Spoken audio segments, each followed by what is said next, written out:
কতদিন আমায় এভাবে আটকে রাখবেন? নির্বাচন পর্ব তো শেষ হয়ে গেল, কর্পোরেশন এবার কাজও শুরু করে দেবে।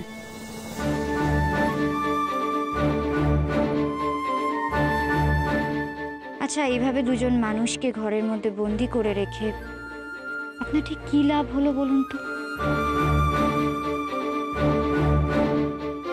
শেষ রক্ষা তো করতে পারলেন না, বদলাতে পারলেন কিছু? যা হওয়ার ছিল তাই হলো। ঘরের মধ্যে বন্দি করে রাখলেই কি কোনো মানুষের মনকে বন্দি করে রাখা যায় অফিসার সাহেব?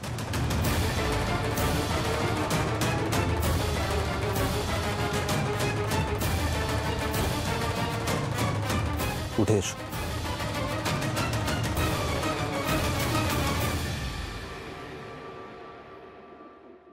এদেশের মেয়েদের কারুর সাহায্য ছাড়াই উঠে দাঁড়াতে শিখতে হবে। ঘরে বন্দি থেকে আমিও নিজের মনে সাহস জুগিয়েছি। যাকে আপনি বলুন, কি বলবেন?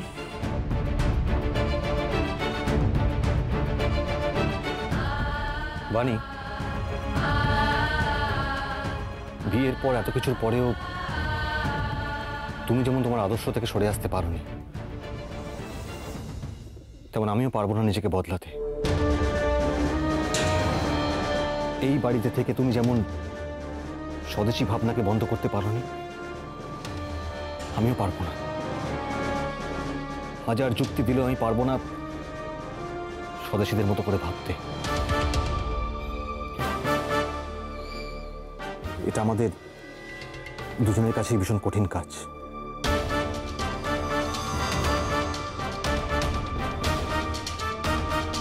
বুঝেছেন? তবে আমার মনে হয় আপনার এটাও বোঝা উচিত যে আমায় আটকে রেখে আর কোনো লাভ হবে না। আমি জানি বানি, জানি। আমি বিয়ের পর থেকে আমার প্রত্যেকটা সিদ্ধান্ত তোমার উপর চাপিয়ে দিয়ে সব থেকে বেশি কষ্ট আমি নিজেকে দিয়েছি। কেন জানো?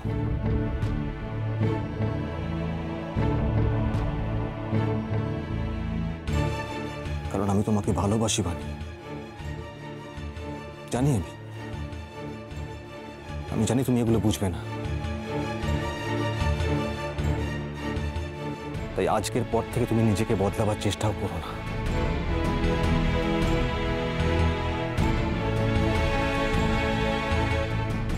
তোমার যদি মনে হয়ে থাকে তুমি পড়াশোনা করবে, তবে করো,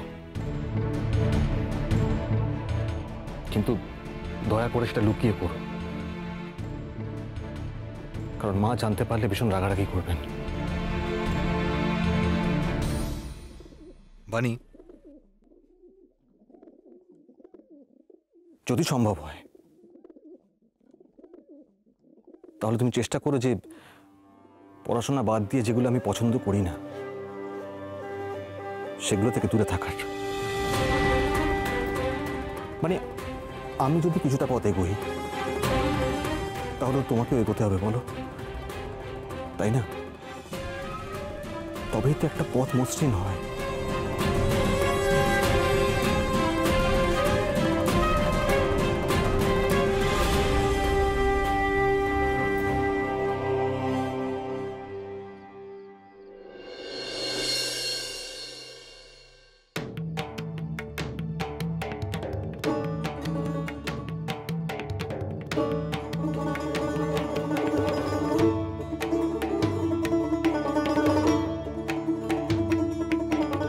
তো অনেক পুরনো ফাইল। একটা মেয়েদের স্কুল তৈরির আবেদনপত্র এসেছিল, অথচ সরকার থেকে কোনো উত্তরই দেওয়া হয়নি। আশুতোষ বাবু অসুস্থ, তার সাথেও যে আলোচনা করব সে অবস্থাও নেই। এ নিয়ে তো ভাবনা চিন্তা করতে হয়।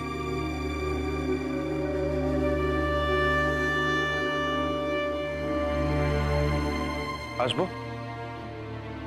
এসো এসো সুভাষ। কটা বাজে সে খেয়াল আছে? আপনি এখনো কাজ করছেন? আরে আপনি বাড়ি না গেলে তো আপনার দপ্তরের পিয়নও বাড়ি যেতে পারবে না। আর কাকিমা ওদিকে আপনার জন্য পথ চেয়ে বসে আছেন। সুভাষ, আমার বাড়ির লোক থেকে শুরু করে পিয়ন সবার খেয়াল রাখছো, নাকি এই কথাটা বলে আমাকে ছুটি দিতে চাইছো কাকাবাবুর শরীর খারাপ বলে? আগে ধরা যখন পড়েই গেছি তখন স্বীকার করে নেওয়াই ভালো। দুটোই সত্যি। দুধে উকিলদের চোখকে ফাঁকি দেওয়া খুব মুশকিল, এ আমি ছোটবেলা থেকে দেখছি। বাবা, মেজদাদা, আর এই আপনি। আচ্ছা সুভাষ, তোমার কথা মেনে নিয়ে আমি এখনকার মতো কাজ এখানে শেষ করছি, বাড়ির পথেই যাব। কিন্তু কাল একটা গুরুত্বপূর্ণ কাজ আছে। হ্যাঁ কাকাবাবু। তুমি যে স্বেচ্ছাসেবক বাহিনী তৈরি করেছো তার কর্মসূচি তৈরি করতে হবে, দল ভাগ করে নিতে হবে। এতদিন যেভাবে কর্পোরেশনের কাজ হয়ে এসেছে তার চিত্রটা সম্পূর্ণরূপে পাল্টে দিতে হবে। সুভাষ, মনে রাখতে হবে শুধুমাত্র বদলানোর জন্য বদল নয়, মানুষের যেন সত্যি সত্যি উপকার হয়। আপনার কথাগুলো মাথায় রাখবো আর সেই মতো চলার চেষ্টা করব, কথা দিলাম।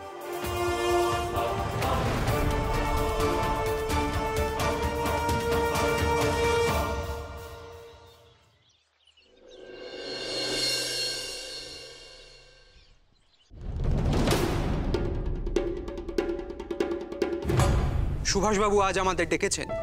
হ্যাঁ, উনি আজ আমাদের কর্মসূচির ব্যাপারে বোঝাবেন, আর সেই মতো আমাদের প্রত্যেককে কাজ করতে হবে। নিশ্চয়ই করব।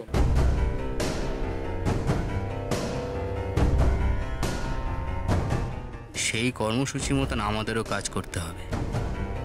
প্রতাপবাবুকে সবটা জানাতে হবে, এরা কি করছে, কি ভাবছে, সব। স্বরাজ দল খুব সাধারণ নয়। সুপ্রভাত। সুপ্রভাত। বসুন বসুন সবাই। আগে বলুন, নির্বাচনে জিতে সবার কেমন লাগছে? ভালো লাগছে। স্বরাজ দলের হয়ে যে আমরা জিততে পারবো ভাবিনি কখনো। কেন ভাবেননি? আমাদের দাবি দাওয়া তো কিছু ভুল ছিল না, আর আমরা তো দেশের মানুষের জন্যই কাজ করতে চেয়েছি, তাই না?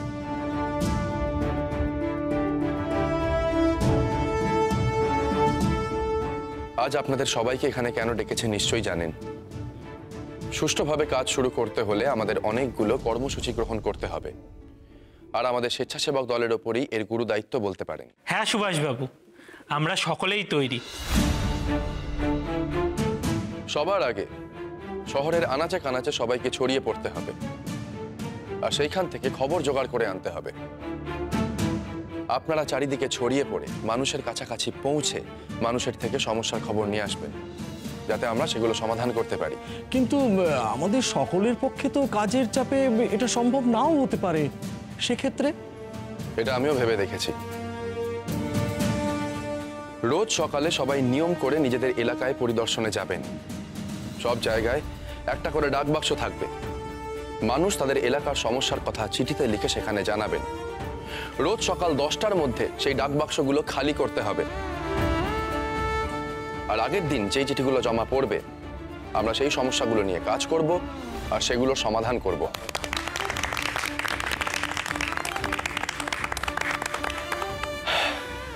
এবার আমাদের নিজেদের জন্য কিছু নিয়ম আছে।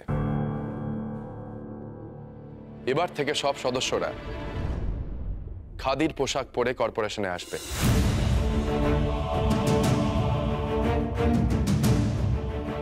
আর আজ থেকে কর্পোরেশনে দেশের মানুষের হাতে সেলাই করা বাঁধানো খাতা ব্যবহার করা হবে, আর তাতে লেখার জন্য ব্যবহার করা হবে স্বদেশী কালি। আমাদের দেশের মানুষরাই সেগুলো তৈরি করবেন, আর কর্পোরেশন সেগুলো ন্যায্য দামে কিনবে।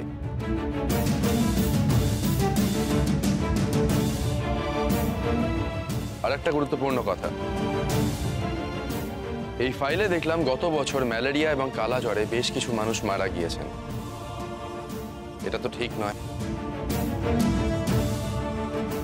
আমাদের দেশে বসেই এর ওষুধ আবিষ্কার হলো আর আমরাই এতে ভুগবো, এ তো হতে পারে না। নোংরা আবর্জনা এসব জায়গায় মশা বেশি জন্মায় একথা আমরা সবাই জানি। অতএব আমাদের শহরের সব আবর্জনা পরিষ্কার করতে হবে, দূষণ মুক্ত করতে হবে আমাদের শহর। যেখানে সেখানে ময়লা যেন দেখা না যায়। আমাদের বিশেষ নজর দিতে হবে মানুষের স্বাস্থ্যের উপর। এর মধ্যে দুগ্ধ সরবরাহ, পানীয় জল সরবরাহ, প্রাথমিক শিক্ষা এবং বস্তি উন্নয়ন, প্রতিটি বিভাগের জন্য আলাদা আলাদা দল। আমার কাছে তালিকা তৈরি আছে, এখানে সবার নাম লেখা আছে। কে কোন বিভাগে কাজ করবে দেখে নিও সবাই।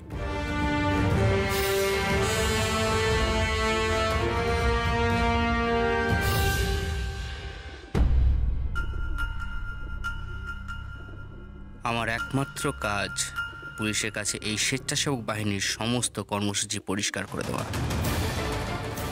দেশের কালি, দেশের খাদি, দেশের খাতা, অঙ্কটা খুব সহজ নয়।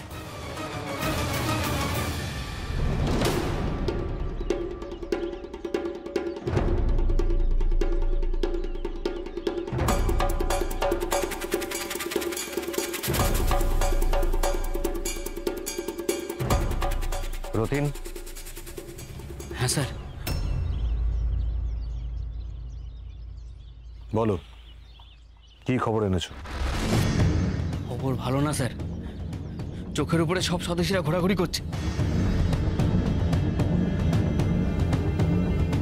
মানে? কি বলবো স্যার, সুভাষবাবু যা করছেন তা এক কথায় স্বদেশী আনা। কর্পোরেশনটা স্বদেশীদের মুক্তাঞ্চল হয়ে উঠেছে। কর্পোরেশনে খাদি পরে ঢোকাটা বাধ্যতামূলক।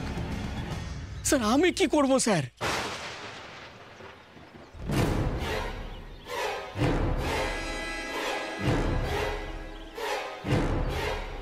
রতিন,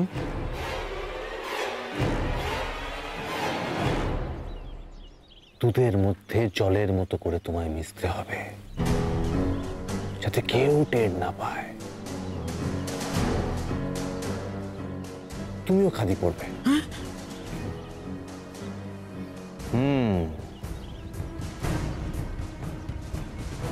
বাকিটা তুমি আমার উপর ছেড়ে দাও।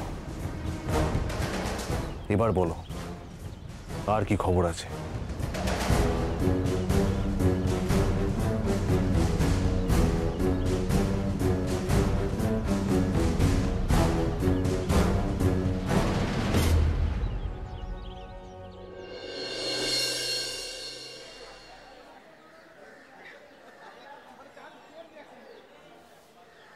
ও সুভাষ, ওই তেলে ভাজার দোকানের লক্ষ্মীনারায়ণ দা তোমার খোঁজ করছিলেন। কেন, এতদিন যাইনি বলে? সত্যি এত কাজের মধ্যেও বিকেলগুলো কেমন ফাঁকা ফাঁকা লাগছিল। আমার নতুন দাদা কি বলে জানো, বলে এসো সুবি, তোরা রোজ রোজ এত তেলে ভাজা কি করে খাস রে? আমার মনে হয় নিশ্চয়ই কিছু মেশায় ওর মধ্যে। ডাক্তার মানুষ তো, দেখো লক্ষ্মীনারায়ণ দাকে পেলে একেবারে আটকে রেখে দেবে। তা উনি আমার কথা জিজ্ঞেস করছিলেন কেন? কিছু দরকার, কিছু বলেছেন তোমায়? না না, সেরকম দরকার কিছু না, ওই বলছিলেন সুভাষ এখন এমন জায়গায় চলে গেল, তুমি কি আর যাবে ওখানে গল্প করতে? এ বাবা, কেন যাব না? হেমন্ত, এটা খুবই ভুল হবে যদি মানুষ ভাবে আমাদের মাটিতে পা নেই। আমরা তো মানুষের জন্যই কাজ করতে চাইছি। চলো হেমন্ত, এখনই যাব। আর দেখো তেলে ভাজা খেয়ে পয়সাও বাকি রাখবো, তাহলেই লক্ষ্মীনারায়ণ দা বুঝতে পারবে যে আমি আবার যাব ওখানে। চলো চলো, তা যা বলেছো।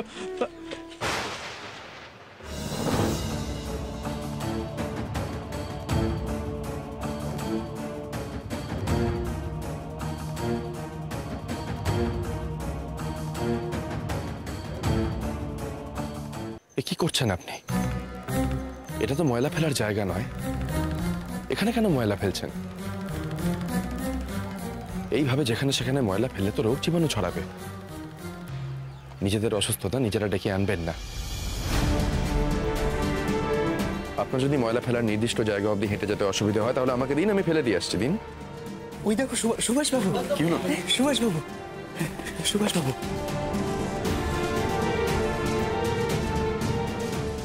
না না সুভাষবাবু, আমাকে এইভাবে লজ্জা দেবেন না, আমার ভুল হয়ে গেছে। আমি যাচ্ছি, ময়লাগুলো ফেলে দিয়ে আসছি। তাহলে আমিও যাই আপনার সাথে। আপনি ময়লা ফেলার সঠিক স্থানটা খুঁজে পাচ্ছেন কিনা সেটা দেখি। হ্যাঁ, আসুন আসুন।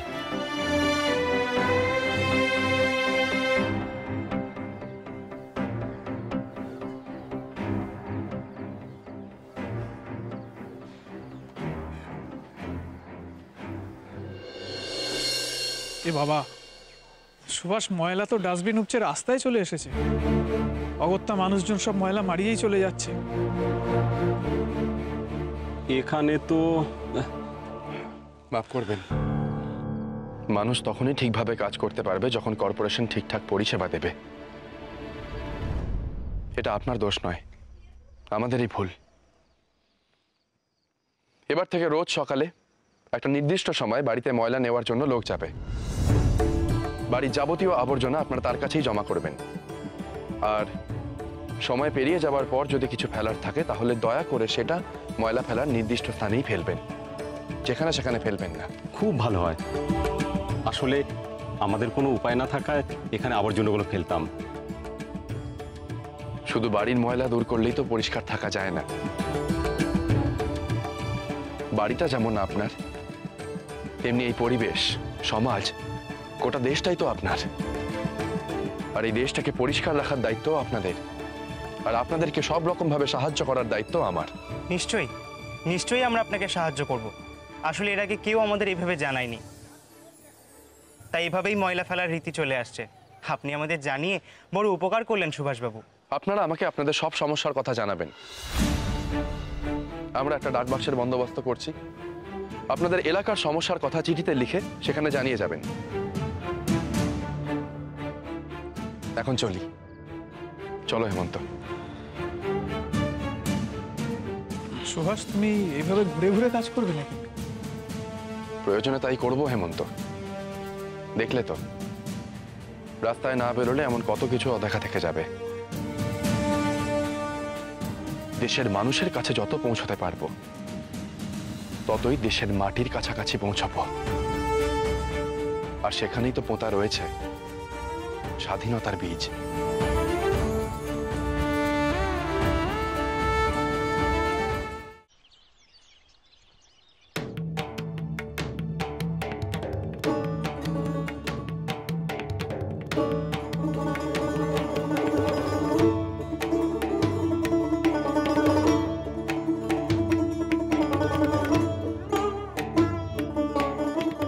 ছোট দাদা, আজ এত সকাল সকাল ঘুম থেকে উঠে পড়েছ?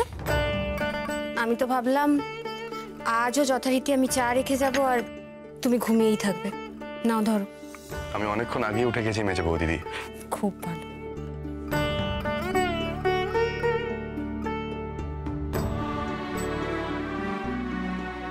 এত সকাল সকাল কোথায় যাচ্ছ তুমি? একটু কাজ আছে মা, প্রাতঃভ্রমণ হবে আর নগর দর্শনও হবে। নগর দর্শন? এই শহরের কোনো কিছুই তো তোমার অচেনা নয়, তাহলে নতুন করে আবার কোনো কাণ্ড ঘটিও না। কিন্তু এখন তুমি একটা পদে আছো, তোমার নিজের আর তোমার কাকা বাবু দুজনের সম্মান রক্ষার দায়িত্বই কিন্তু তোমার। মেজ বৌদিদি, মায়ের আমাকে নিয়ে দুশ্চিন্তা এখনো কমেনি। মা, আমি কি আর সেই ছোট্টটি আছি? কথা ঘুরিও না। তোমাকে নিয়ে দুশ্চিন্তা কি আর এ জন্মে আমার ফুরবে? কোথায় যাচ্ছ সেটা বলে যাও। সত্যি বলছি গো মা, চারপাশটা দেখতে বেরোবো। তবে এবার একটু অন্য চোখে দেখতে শিখতে হবে। কাল রাতেই উপলব্ধি হলো মা, মানুষের সমস্যা বুঝতে হলে মানুষের কাছাকাছি পৌঁছে নিজেকে সেই সমস্যা অনুভব করতে হবে। তবেই আমরা সমস্যার সমাধান করতে পারবো মা। আমি এখন আসি, একেবারে রাতে ফিরবো। রাতে ফিরবো মানে? অফিসে যাওয়ার আগে স্নান খাওয়া কিছুই করবে না নাকি? স্নান আমার হয়ে গেছে মা, আর কোথাও একটা খেয়ে নেব। নগর দর্শনের জন্য তো আর অফিসে দেরি করা চলে না। অনেক কাজ মা, অনেক কাজ। সমাজ সংস্কারের পাশাপাশি দেশটাকে তো স্বাধীনতার দিকে এগিয়ে নিয়ে যেতে হবে মা। দেশের নিয়ম শৃঙ্খলা, শিক্ষা, স্বাস্থ্য সব ঠিক থাকলে তবেই তো আমরা ঠিকঠাক মতো দেশটাকে চালাতে পারবো। এত বছরের ইংরেজ শাসন তো দেশের ভিতটাকেই নড়িয়ে দিয়েছে। সেই ভিতটাকেই তো আবার শক্ত করতে হবে মা।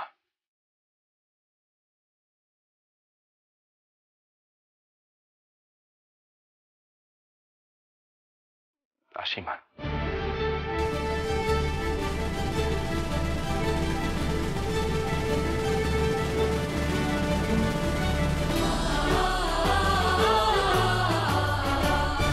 চারিপাশে চারিদিকে শোনো দেশের জয়গান, কে ডাক দিল যে বজ্র কণ্ঠে দেয় সারা, সে গড়বে ইতিহাস।